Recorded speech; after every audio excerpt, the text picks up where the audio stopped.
Hello students, आज class 12 के अंदर एक इंपॉर्टेंट थ्योरम जिसका नाम है मिलीमन थ्योरम।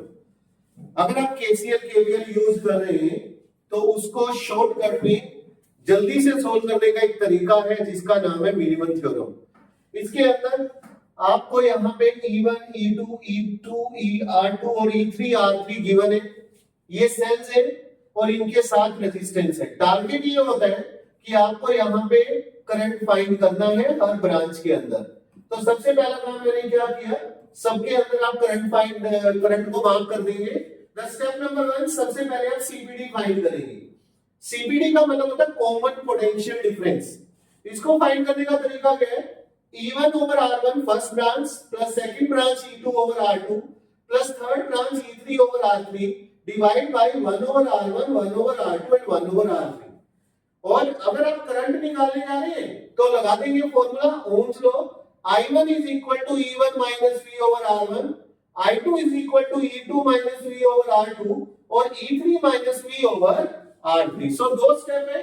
पहले स्टेप में आपको सीपीडी फाइंड करना है और दूसरे स्टेप में आपको करंट बनाना है। कोई इक्वेशन, कोई लूप आपको यहाँ पे लगाने की जरूरत नहीं है। आइए पहला क्वेश्चन यहाँ पर देखते हैं और इसको सॉर्ट आउट करते हैं। तो जल्दी से बता दो सीपीडी कैसे निकालेंगे।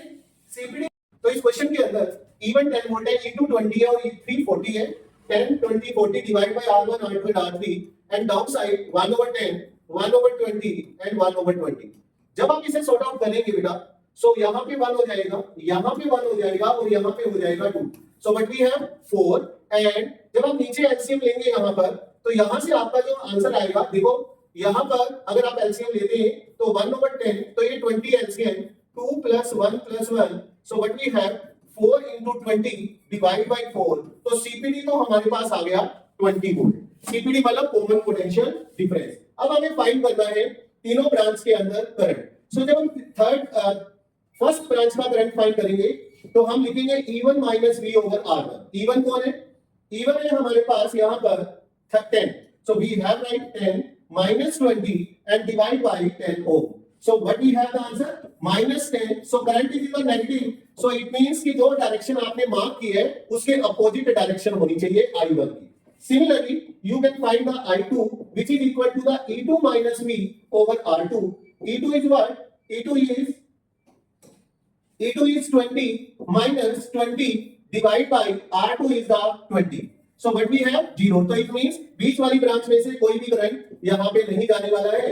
I3 can be written as 40 minus 20 divide by 20। the answer is 1। तो अगर इन दोनों का सम किसी थर्ड के इक्वल आ रहा है तो इट मींस आपका आंसर करेक्ट है। सो ये फर्स्ट टाइप थी। अब हम सेकंड टाइप की तरफ चलते हैं। क्या डिफरेंस है? Reverse polarity. आप देख रही है यहाँ पे पोलैरिटी रिवर्स हो गई है। अगर पोलैरिटी रिवर्स हो गई है तो इट मींस कि आपको यहाँ पे जब E का साइन लेना है तो वो आपने चेंज कर देना है, उसको माइनस में लेना है। सो कॉमन पोटेंशियल डिफरेंस निकालते हुए 12 by 6 minus 24 by 12 plus 36 by 4 and write down the 1 over 6, 1 over 12 and 1 over 4।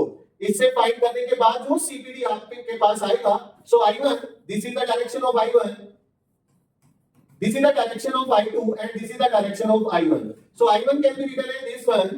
I2 is क्योंकि रिवर्स पोलैरिटी है तो E का साइन भी आपने माइनस में लेना है और I3 क्योंकि ये आपका सेम पोलैरिटी में है तो ये ऐसे। सो इसको सोल्व करिए और सोल्व करने के बाद आप कमेंट में इसका आंसर हमें बताइए।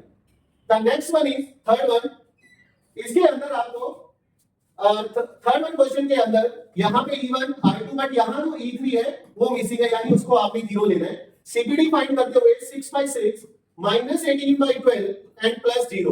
so downside 1 over 6, 1 over 12 and 1 over 2। इससे हम V फाइंड कर लेंगे और फिर से वही I1 is E1 minus R1, I2 can be written as E2 minus V over R2 और यहाँ माइनस का साइन, और क्योंकि I3 के अंदर आपके पास करंट वोल्टेज नहीं है तो वहां आपने 0 लेना है। so solve it and comment me।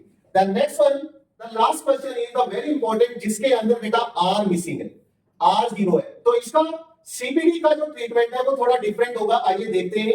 12 by 6 minus 18 by 12 and plus, देखो इधर यहाँ अगर आपने R3 को 0 कर दिया तो ये सारा ही आंसर इनफाइनाइट हो जाएगा।